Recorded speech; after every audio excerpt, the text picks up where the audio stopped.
I was born in Guerrero, that's the state, south of Mexico. It's my home town is called El Locotito, which is 35 minutes away from Acapulco. You know, middle class, which is hard to find in Latin American countries.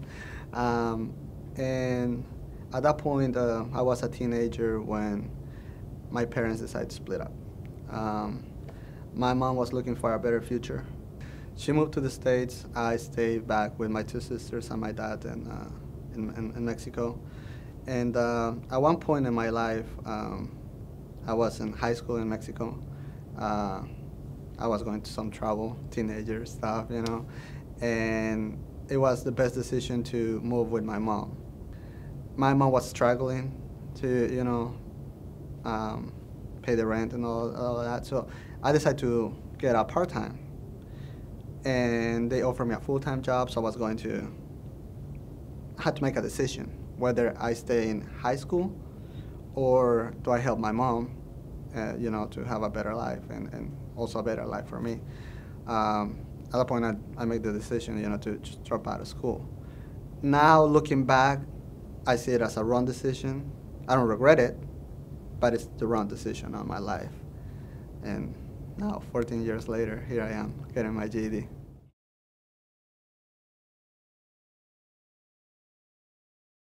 It gets to a point in your life that you have to decide where do I want to go and what are the steps I need to take to achieve those goals, And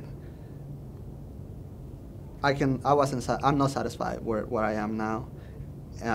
Where I want to go, one of the steps is to get my GED so I can get a better education, whether it's, college or a technical degree, I have to have my GED, which is, a piece that you can put in your background and people will look at you different because of the training you got behind it.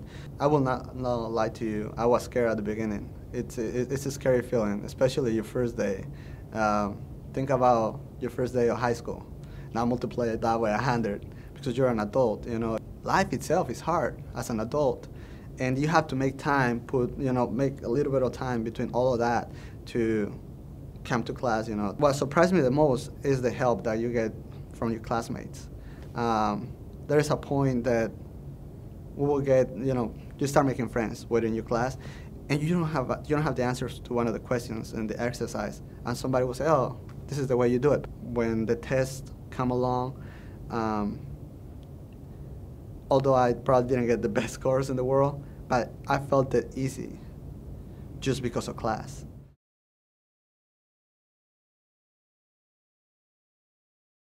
At the end, it's so rewarding, when you get your certificate and you said, it was worth it.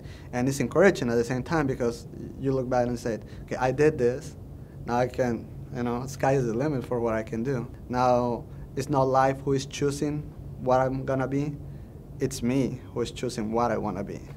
It's gratifying, the whole team, the whole classmate was in there, and it's gratifying. It's just, you want to scream the top of your lungs and leave, a piece of paper and say, I got it, and you don't want to stop there. You want to move forward. It's a good feeling that make all the sacrifices, because it's a big sacrifice, like your time, everything, it makes it worth a lot.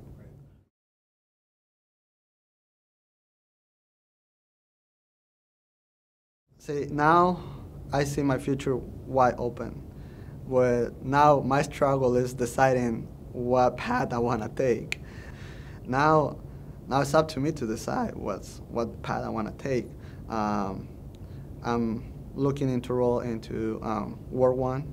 They're offering some classes to take Computer A plus, but like I said, now it's up to me. Now I own my future, not somebody else.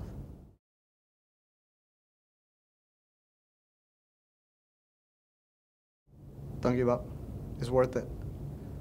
Don't give up at all. At times, it can feel hard, not because the school itself, but it's the other stuff, life. Life is stressful as it is, but I think everything is according to the point of view you see it, you know.